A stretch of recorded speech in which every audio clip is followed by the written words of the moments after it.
Captain Krelthax stood on the bridge of his massive warship and looked at the screens in front of him. The blue and green planet below looked peaceful and normal. Too normal. His 6 arms moved across the control panels as he checked the readings. Again and again, something was very wrong. "Sir, we are getting no radio signals from the planet," said Officer Velmar from her station. Her voice had a worried tone that made Krelthax feel cold inside. "The cities are still using power. The lights are on, but nobody is talking." Krelthax had been a captain in the Galactic Enforcement Fleet for 40 years. He had seen wars, plagues, and natural disasters, but he had never seen anything like this. The planet below was called New Sol Colony. It was home to 12 million humans, or it was supposed to be. "Take us down to the main city," he ordered. "Send word to the other ships. Tell them to check the other human worlds in this system."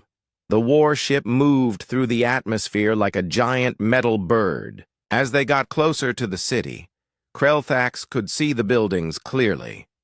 Tall towers made of glass and steel reached toward the sky. Flying cars sat parked on landing pads. Streetlights blinked on and off in their normal patterns. Everything looked exactly as it should be. Except for one thing. There were no people anywhere. The ship landed in the middle of the city's main square. Krelthax put on his breathing mask and walked down the ramp with his team. Dr. Yelnara, the team scientist who studied alien life, walked beside him. Her large eyes moved back and forth as she looked at everything around them. "The air is clean," she said, checking her instruments. "No signs of poison gas or radiation, no dead bodies either." They walked through the empty streets. Their footsteps echoed off the buildings. Shop windows still had lights on. Inside the stores, they could see clothes hanging on racks and food sitting on shelves. But no people. Krelthax pushed open the door of a restaurant. The smell of food hit him right away. On the tables, there were plates with half-eaten meals. Cups of coffee were still warm. A piece of bread had one bite taken out of it. It was like everyone had just stopped eating and walked away. "Sir, you need to see this," called Velmar from across the street. She was standing in front of a school. The doors were wide open. Inside the school, they found classrooms full of empty desks. Books were open to pages the children had been reading. On the walls were pictures drawn by young humans. Most of the pictures showed normal things like houses and trees and animals. But one picture was different. Dr. Yelnara stopped in front of it. The picture showed stick figures of people walking toward a bright yellow light. Under the picture, someone had written words in the simple writing that human children used. The words said, "We go to the new place now." "What does this mean?" asked Krelthax. Dr. Yelnara shook her head. "I do not know.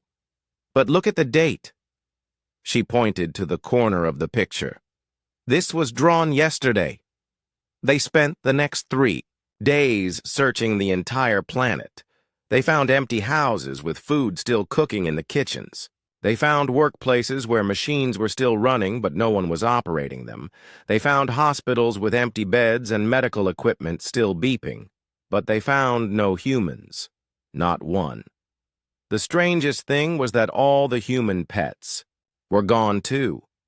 Dogs, cats, birds, fish, everything was missing. Even the animals in the city zoo had vanished.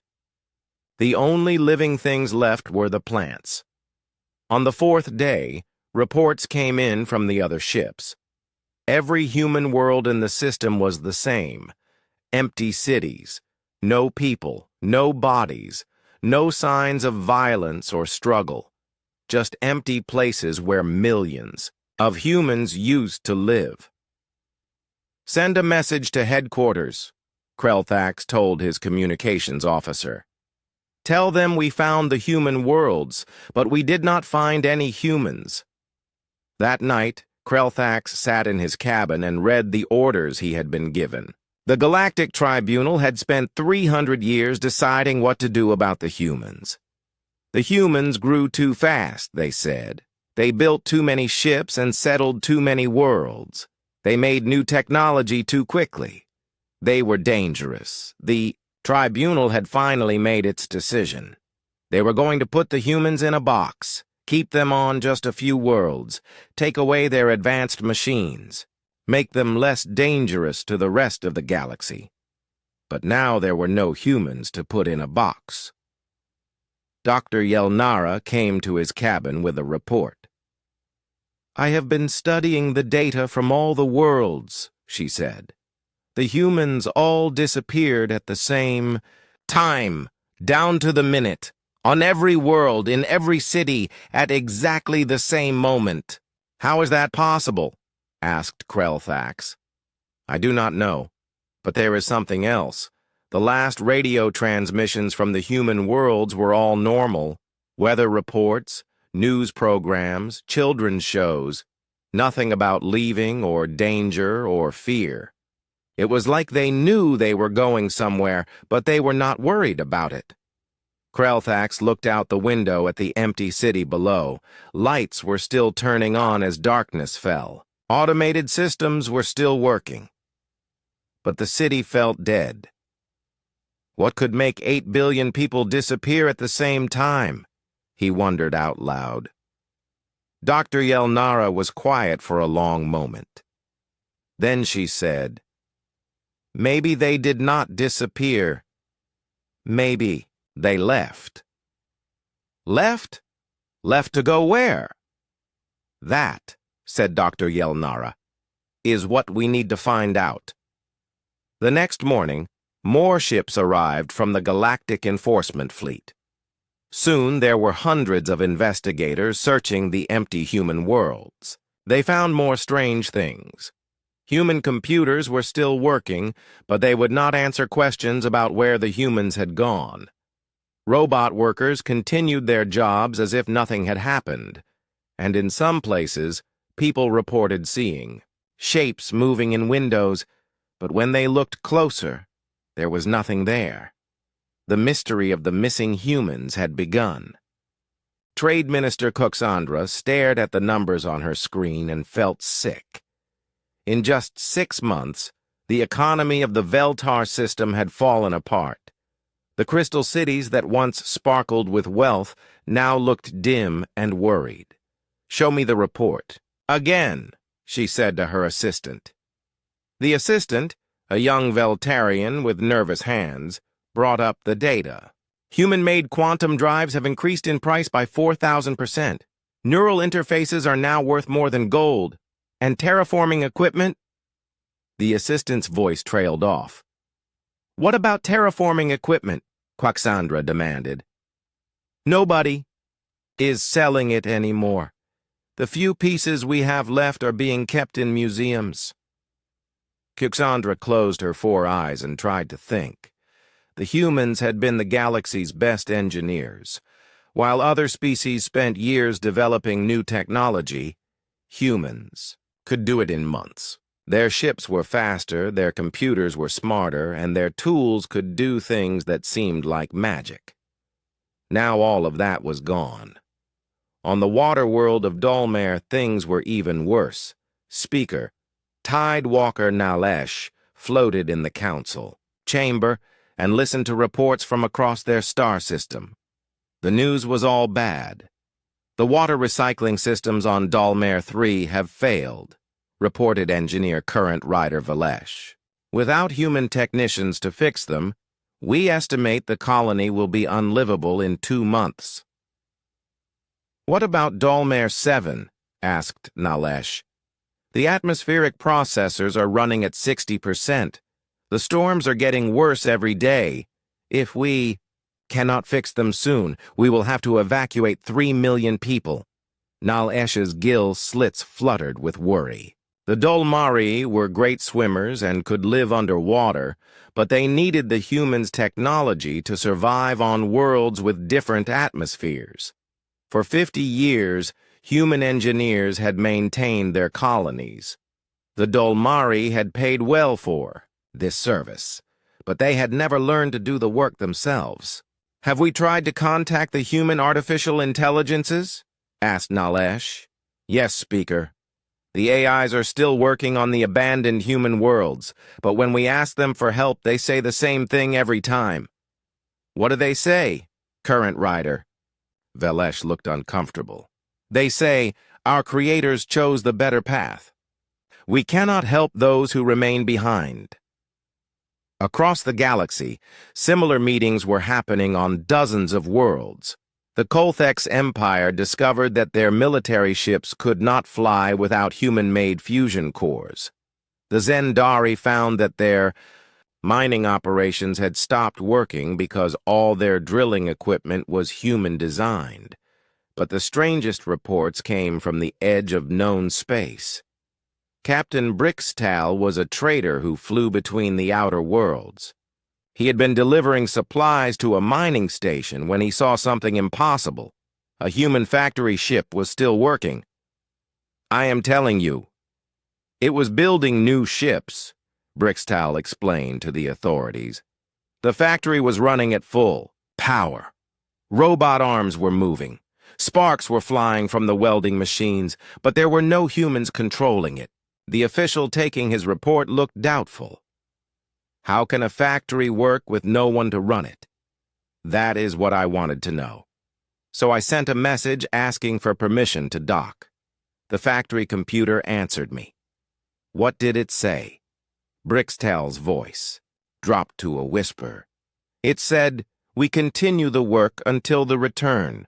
All will be ready when they come back." Similar stories spread through the galaxy like fire. Automated human farms were still growing food, even though no one was there to eat it. Self-repairing human outposts continued to maintain themselves with perfect precision. And strangest of all, some human cities had started to change. Dr. Zilketh was a scientist who studied alien behavior. She had been investigating a human city on the world of Pusan when she noticed something odd. The buildings were rearranging themselves. "It happens very slowly," she explained to her research team. "The buildings move a few inches each day. The streets change their patterns. It is like the city is alive and growing." "Growing into what?" asked her assistant. "I do not know. But there is a pattern. The changes are not random.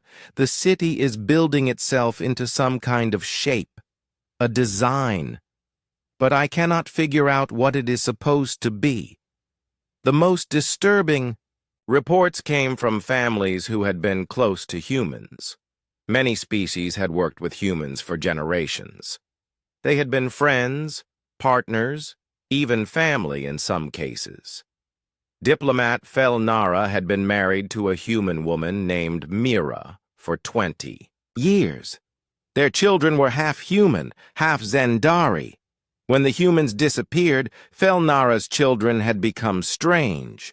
"They know something," Felnara told the counselor. "They keep saying that their mother is in the next room, but there is no next room. They draw pictures of places that do not exist. And sometimes I hear them talking to someone, but when I look, they are alone." The counselor nodded. "We are seeing this with many mixed families. The non-human children seem to sense something that the adults cannot." "What do they sense?" "They say their human family members are still here, just not in a way we can see." As the months passed, the galaxy began to realize how much they had depended on humans. Not just for technology, but for ideas. Humans had been the ones who suggested new ways to solve old problems. They had pushed other species to try new things and think in different ways. Without humans, the galaxy felt stuck. Old arguments that humans had helped solve started up again. trade. Routes that humans had managed began to fail. Even art and music seemed less interesting without human creativity to inspire new works. Admiral Thelgos called together representatives from all 47 species of the galactic hegemony. The meeting was held on the neutral world of Sanctum. "Station, we need to face the truth," Thelgos announced to the assembled delegates. "We are not just dealing with missing people. We are dealing with the collapse of galactic civilization as we know it," the delegates murmured among themselves. Many of them had hoped that life would go back to normal without the humans around. "The humans were involved in everything," continued Thelgos. "They fixed our machines, designed our cities, helped us solve our problems. More than that, they made us think differently. They made us better." Ambassador Kexulan from the Hegemony Council stood up. "You speak as if the humans were gods. They were just another species, a dangerous species that we were right to fear." "Then why," asked Thelgos, "are we falling apart without them?" The question hung in the air like a challenge. No one had a good answer. That night, as the delegates argued and planned, something strange happened on Sanctum Station. The lights in the conference room flickered in a pattern that looked almost like code. The air grew warm, even though the temperature controls had not changed. And for just a moment, several delegates later swore they heard something that sounded like voices speaking in harmony. But when they looked around, they were still alone. Admiral Thelgos had been a military leader for 60 years, but he had never commanded an investigation like this one. His task force included scientists, engineers, and detectives from 20 different species.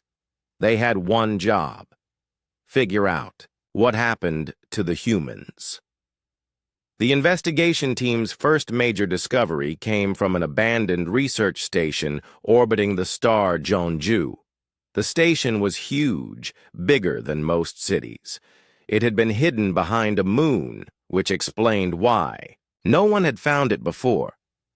"Life support is still working," reported Dr. Kavesh as they docked with the station. "The computers are active, but I am reading 0 life signs."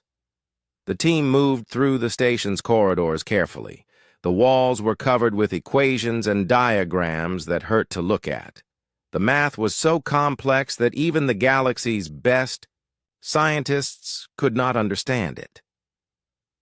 Intelligence analyst Zilketh stopped in front of a large screen displaying a 3-dimensional model.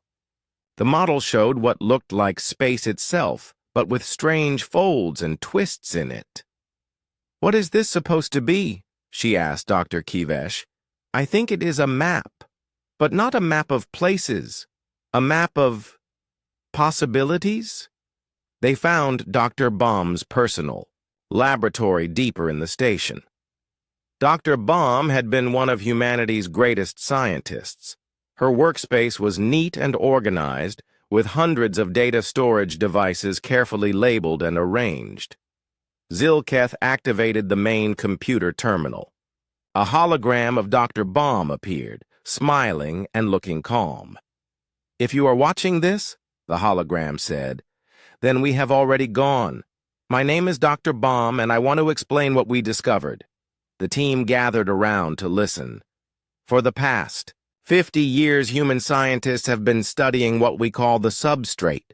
Think of reality like a piece of cloth. Everything you see and touch exists on the surface of this cloth.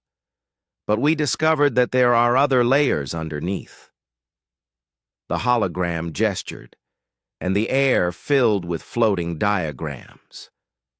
Consciousness is not trapped in the brain like we thought. Consciousness can move between these layers. With the right technology, a thinking mind can exist in the deeper parts of reality, parts where thought becomes more real than matter. Admiral Thelgos felt a chill run through his body. "She is talking about leaving physical reality entirely," the hologram continued. We built machines that can transfer consciousness from one layer to another. We call it ascending. At first, we only sent volunteers, a few hundred people who wanted to explore this new form of existence. But what they found there was amazing. Dr. Baum's image smiled wider. They found that in the deeper layers, consciousness has power, real power, the power to shape reality itself. They could create entire worlds with just a thought. They could travel faster than light by willing themselves to different places. They could even communicate across time. The recording paused for a moment. The volunteers sent word back to us. They said the deeper layers of reality were like a vast ocean of pure thought. And they were not alone there. They met other forms of consciousness. Some had once been physical beings like us. Others had always existed as pure thought. Zilketh stopped the recording. Other forms of consciousness? You mean other species that had also ascended? She started the recording again. But here is the important part, Dr. Baum continued. The others told our volunteers that physical species like us are very rare. Most thinking beings never figure out how to ascend. They stay trapped in the physical layer until their bodies die. But humans, they said, are different. We learn fast. We adapt quickly. We were ready for ascension. The hologram looked directly at the camera. We know that the Galactic Tribunal has been debating our fate for centuries. We know they fear us. We understand why. We were young and eager and sometimes careless. But we found a solution that helps everyone. Dr. Baum's expression became serious. We are leaving. All of us. Not because we are running away, but because we are growing up, moving to the next stage of existence. The physical galaxy will be safer without us, and we will be free to explore possibilities beyond your imagination. The recording showed scenes of humans working together on massive projects. Children and adults learning to use new machines, families saying goodbye to their homes and possessions. We will miss this reality, Dr. Baum said. It gave us life and taught us how to think. But we will not miss being afraid of what others might do to us. In the deeper layers, fear has no power. Only understanding matters. The hologram began to fade. To those who find this message, please know that we harbor no anger toward you. You acted out of fear, and fear is natural when facing the unknown. Perhaps one day your species will be ready to ascend as well. When that time comes, look for us in the deep places. We will be waiting to welcome you. The recording ended. The investigation team stood in silence for several minutes. Finally, Admiral Thelgoss spoke. Find everything. Every piece of data, every research note, every personal log. I want to understand exactly what they did. Over. The next several weeks, the team discovered that the humans had been preparing for mass ascension for decades. They had built secret research facilities throughout their territory. They had been testing consciousness transfer technology on volunteers and perfecting the process. Most shocking of all, they had been working with something they called the Deep Ones. These were consciousness entities that existed purely in the substrate layers. The Deep Ones had been guiding human research and teaching them how to make the transition safely. Dr. Kivesh found a particularly disturbing piece of information in Dr. Baum's files. According to this, the humans were not the first species to ascend. 17 other species have made the transition over the past 1,000,000 years. All of them were species that the galactic community considered too dangerous to exist freely. You mean we drove them away? Asked Zilketh. Not exactly, but our fear of them encouraged them to find alternatives to physical existence. Admiral, Thelgoss studied a star chart that showed the locations of human research facilities. How long had they been planning this? Based on the dates in these files, at least 200 years. They started researching consciousness transfer right around the time the Galactic Tribunal first began debating what to do about humanity. The investigation team also found personal messages left by individual humans. Most were addressed to alien friends and colleagues they had worked with. One message from a human engineer named Hyun was addressed to his Dolmari partner, current writer Velesh. I am sorry we could not explain before we left. The ascension process does not work if people are scared or uncertain. Everyone had to choose freely without pressure. Please take care of the machines we built together. We designed them to last until you can build better ones yourselves. Another message from a human teacher named Sura was addressed to her mixed species class. Remember what I taught you about growing and changing? We are just changing in a bigger way than usual. Keep learning, keep asking questions, and do not be afraid of becoming something new. But it was a message from a human child named Nari that affected the team the most. The message was written in simple words and decorated with colorful drawings. Dear Galaxy friends, it said, we are going to a place where we can play with thoughts instead of toys. Mom says the other grown-ups are scared of us, but we are not. Scary. We just learn things fast. In the new place, we can make beautiful things and share them with everyone. Maybe when you get bigger, you can come play with us too. We will save room for you. At the bottom of the message was a drawing of stick figures holding hands around what looked like a star. Admiral Thelgos put down the message and looked out at the empty human station. They really are gone, are they not? Not dead. Just somewhere else. Somewhere we cannot follow, added Dr. Kavesh. At least not yet. The investigation continued, but every new discovery only confirmed what they had learned. Humanity had evolved beyond physical existence and ascended to a higher form of reality. They had done it peacefully, voluntarily, and completely.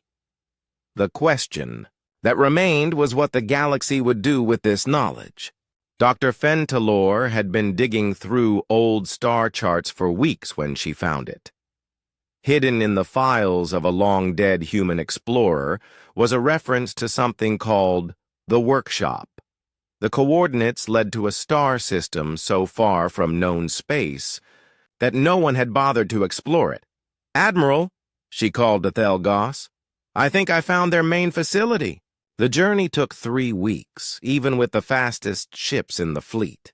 When they arrived at the coordinates, what they found took their breath away. An entire asteroid belt had been hollowed out and converted into a massive construction project. How big is that thing?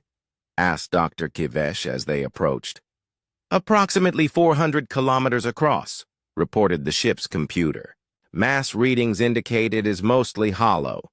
Internal structure suggests a complex network of chambers and corridors. The facility was dark and cold, but still functional. Emergency lighting guided them through corridors wider than city streets. The walls were covered with the same complex equations they had found at the research station, but these were even more advanced. Deep inside the facility, they found the heart of humanity's great work. A chamber the size of a small moon contained a machine that defied understanding. It looked like a fusion of technology and art, with flowing curves that seemed to bend light around them. What is it? Whispered Zilketh. I think, said Dr. Fentalor slowly, it is a doorway. The machine was connected to massive computers that were still running. Dr. Kivesh plugged into the main system and began downloading data. What he found was the complete record of humanity's ascension project. They called it the gateway to the substrate, he explained as the data transferred. It took them 50 years to build. The technology is based on principles that we do not even have names for yet. The computer files contained detailed explanations of how the gateway worked. Reality, according to human scientists, existed in multiple layers. Physical matter occupied only the surface layer. Beneath that were layers where consciousness could exist without a body. Deeper still were layers where thought had the power to create and reshape reality itself. The gateway creates a bridge between layers, Dr. Kivesh continued reading. It allows consciousness to move from the physical layer to the deeper layers while maintaining coherence and identity. Admiral Thelgos studied the massive machine. Parts of it were still glowing with residual energy. How many people used it? According to the logs, every human in the galaxy passed through this gateway on the same day. 8,700,043 people, plus their pets and domestic animals. The process took exactly 18 hours and 37 minutes. Dr. Fentelor found a personal log left by the gateway's chief designer, a human, scientist named June. The holographic recording showed a tired-looking woman with kind eyes and gray hair. "If you are watching this," June said, "then our work is complete and we have successfully ascended. I want you to understand what we have accomplished here." The hologram gestured toward the gateway. "This machine does not destroy or transport matter. It transforms consciousness. Every human who passed through this gateway still exists, but in a form that transcends physical limitations." June's image walked to a control panel and activated a display.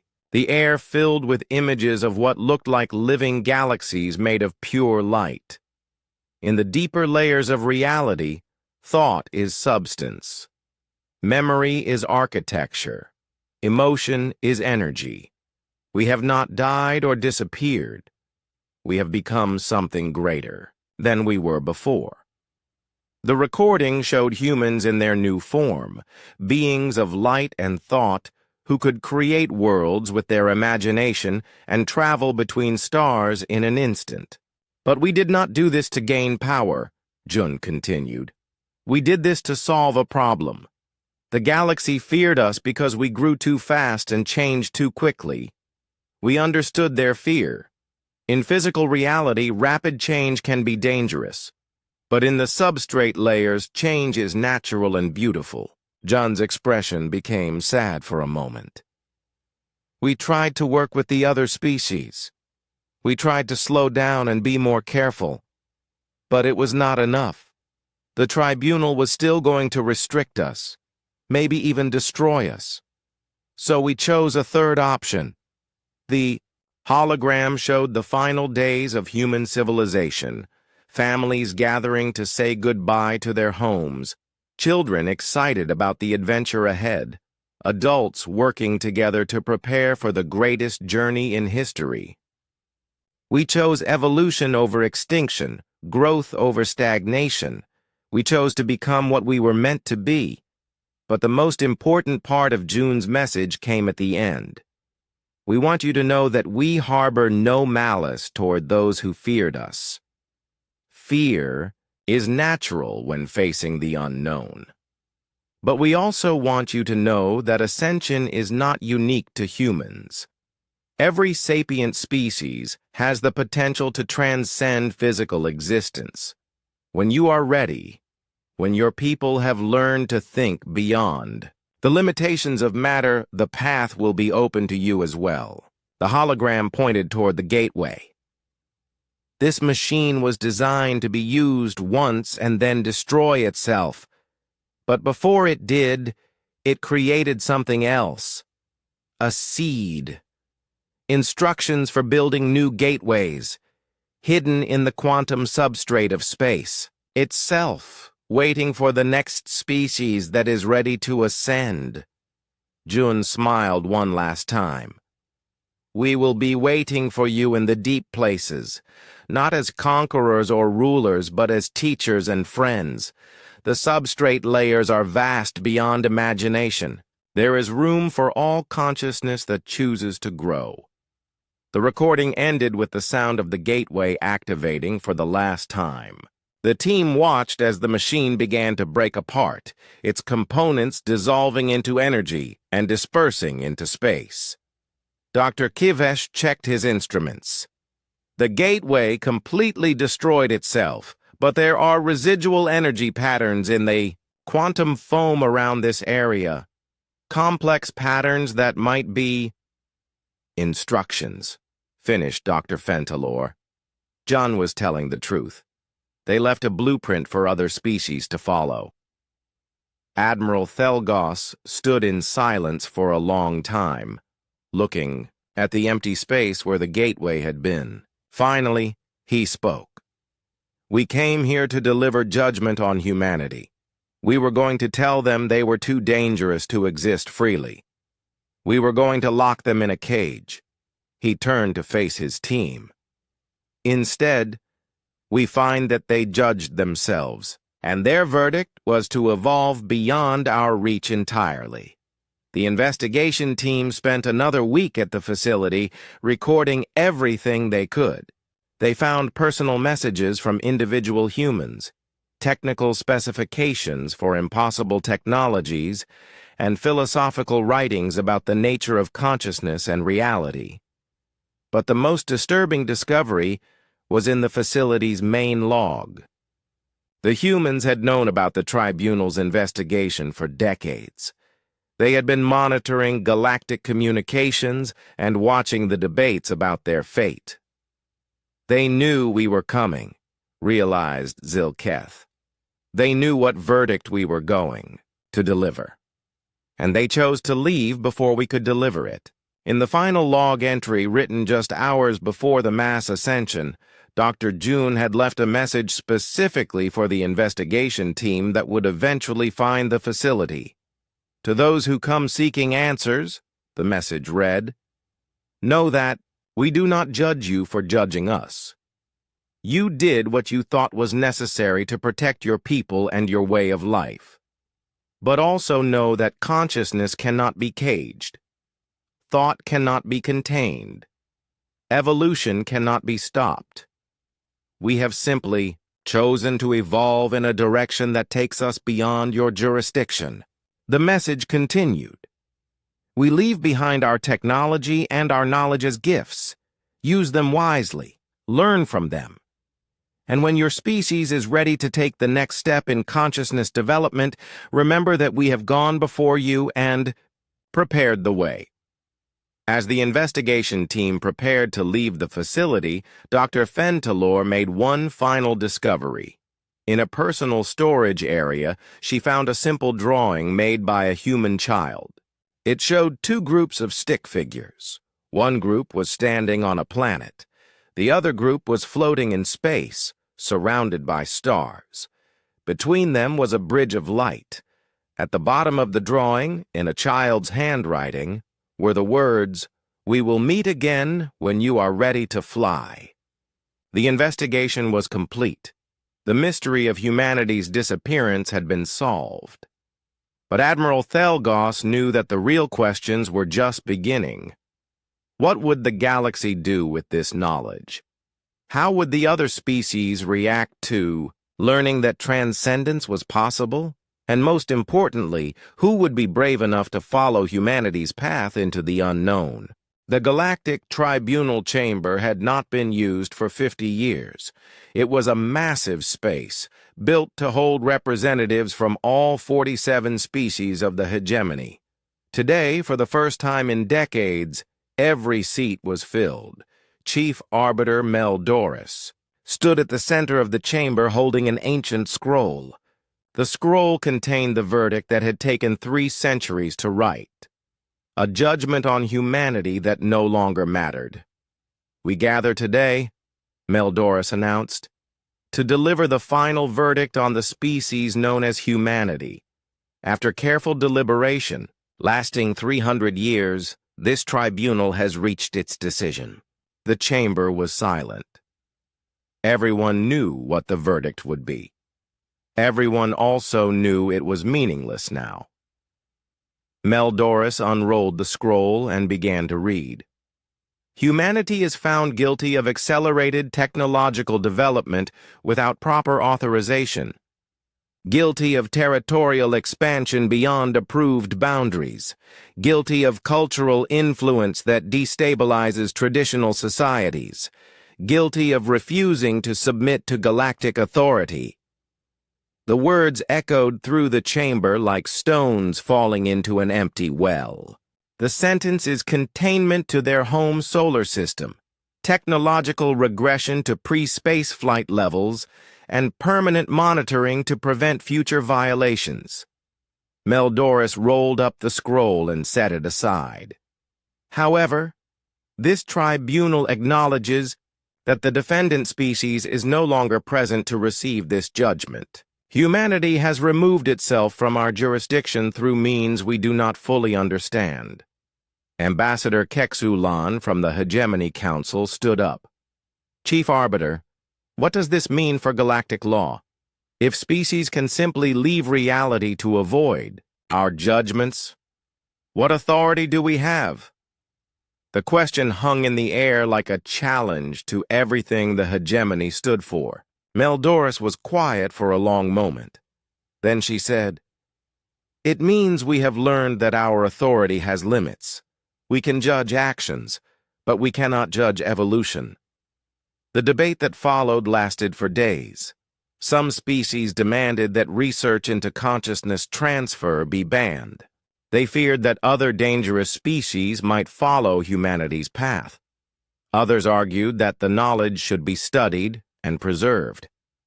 Trade Minister Quaxandra presented a report on the economic impact of humanity's departure. 37 star systems are in economic collapse. Trade routes that operated for centuries have failed. Technologies that we depended on are no longer available. We are facing the greatest economic crisis in galactic history. But Dr. Yelnara, who had been part of the original investigation team, presented a different perspective. "The humans left us gifts," she explained. "Their automated factories are still producing goods for us. Their self-repairing stations continue to maintain trade routes. Their artificial intelligences are still willing to teach us what they know. Humanity did not abandon us. They graduated and left us their homework." Speaker Tidewalker Nalesh from the Dolmari worlds had perhaps the most surprising announcement. "We have begun studying the consciousness transfer research that humanity left behind. 3 of our greatest scientists have volunteered to attempt a limited ascension. We believe that in 5 years, we may be ready to follow humanity's path." The announcement caused an uproar in the chamber. Several ambassadors stood up to object. "This is exactly what we feared," shouted Ambassador Kexulan.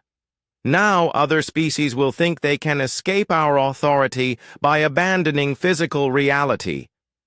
But Nalesh remained calm. "You cannot stop evolution, Ambassador. You can only choose whether to participate in it or be left behind." As the debates continued, strange reports began coming in from across the galaxy. Human cities that had been rearranging themselves were completing their transformations.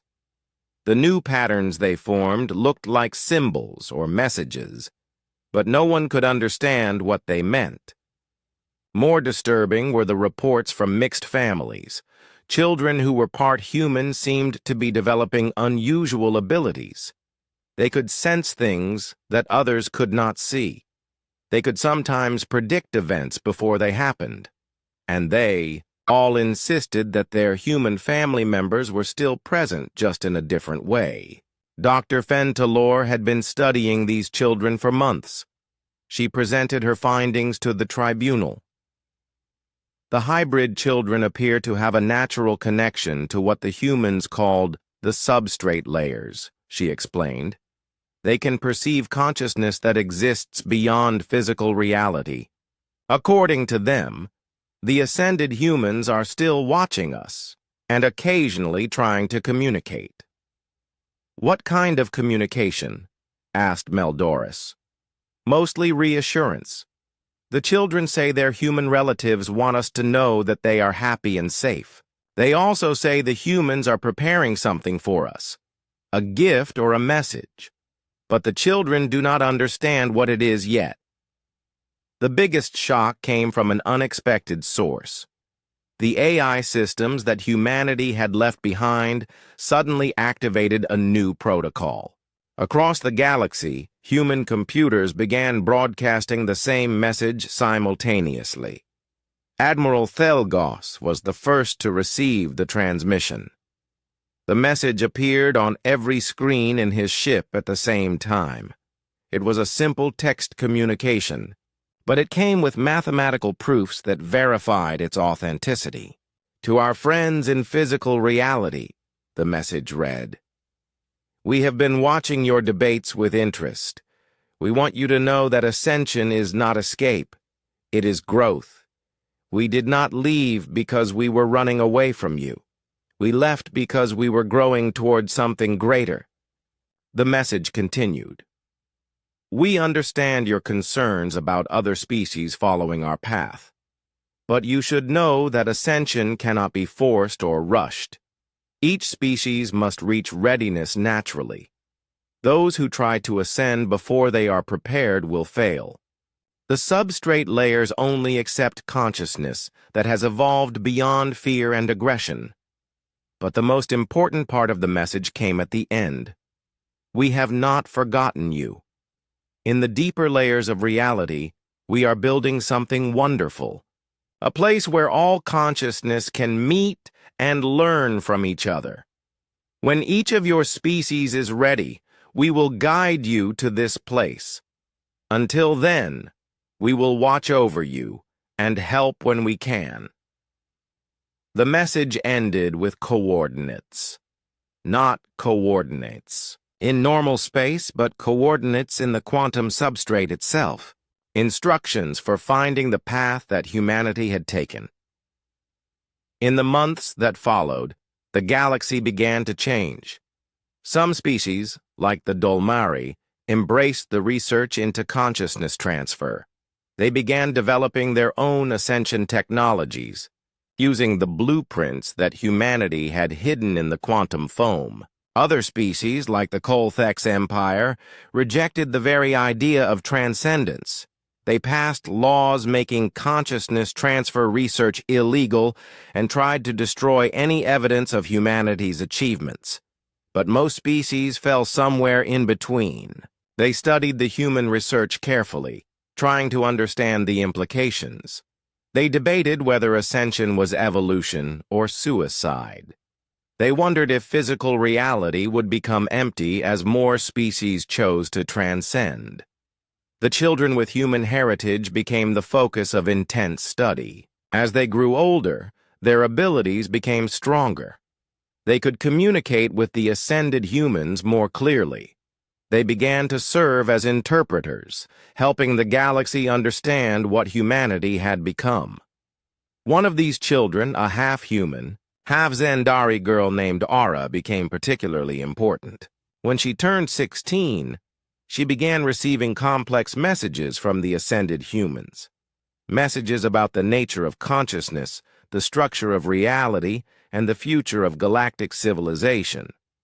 "They want us to know," Ara explained to a gathering of scientists and philosophers, "that consciousness is the only thing in the universe that truly matters. Matter is temporary. Energy fades. But consciousness, once it exists, is eternal. It can grow and change and become more than it was before." She paused, listening to something only she could hear. "They say that physical reality is like a school, a place where consciousness learns how to exist. But graduation is always possible for those who are ready to learn the final lesson." "What is the final lesson?" asked Dr. Fentalor. Ara smiled. "That fear is the only thing that limits us. When we stop being afraid of change, of growth, of becoming something new, then we can become anything we imagine." As the years passed, The galaxy slowly adapted to life without physical humans, but their presence was still felt everywhere. Human technology continued to function and evolve. Human cities continued to change and grow. And occasionally, on the edge of perception, people reported seeing figures of light moving through the empty human spaces. The Galactic Tribunal never met again to judge humanity. Their verdict had been rendered irrelevant by humanity's choice to transcend the need for judgment entirely. Instead, the tribunal began to focus on a new question. How could they help other species prepare for their own eventual ascension? The galaxy had learned a hard lesson. Evolution could not be stopped or controlled. Consciousness would always find a way to grow beyond any limitations placed upon it. The only choice was whether to help that growth or be left behind by it. And somewhere in the deeper layers of reality, 8 billion human consciousness continued their existence as beings of pure thought, creating wonders beyond imagination and waiting patiently for the day when their friends in physical reality would be ready to join them. The verdict had been delivered, but it no longer mattered. Humanity had already moved beyond the reach of any judgment except their own.